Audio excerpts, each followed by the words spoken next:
Vous savez, d'abord, je salue l'initiative du gouvernement et aussi le courage du procureur de la République d'Aboumé Clavi qui a su comprendre tôt et l'impact que cela peut apporter pour soulager le peuple, surtout la population d'Aboumé Clavi.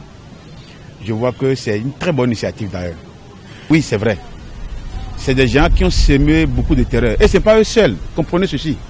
Ce n'est pas ceux-là seuls qui sont des acteurs qui sont à la base, qui sont à la base des litiges.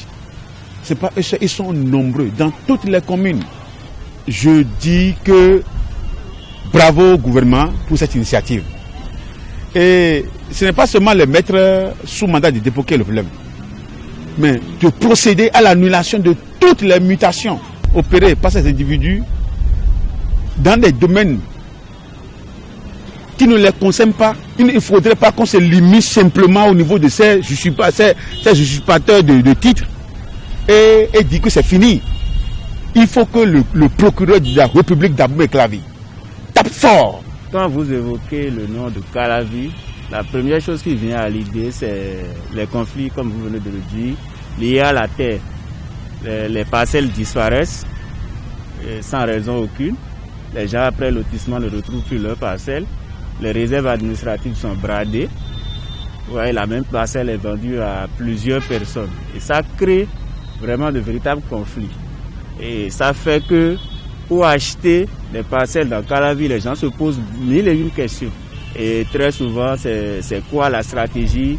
On se réfugie derrière le gouvernement en place, on apporte son soutien pour échapper.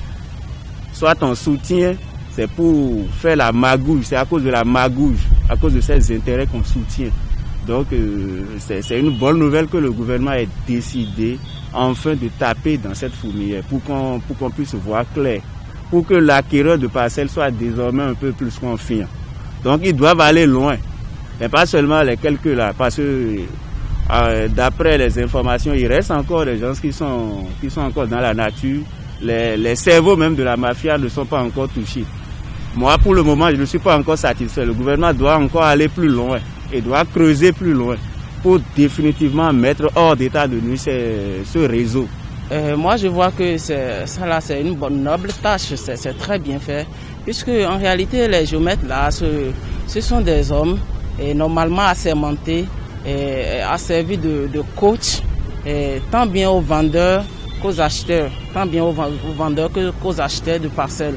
Mais en réalité, ce sont eux qui sont à la base de la mafia foncière. Et quand on parle de Calavi, tout le monde sait que c'est le socle même de la mafia foncière au Bénin. Puisque pour acheter une parcelle à Calavi, tu vas pour acheter, on te dit si tu mets de l'argent pour acheter une parcelle à Calavi, c'est que tu l'as acheté.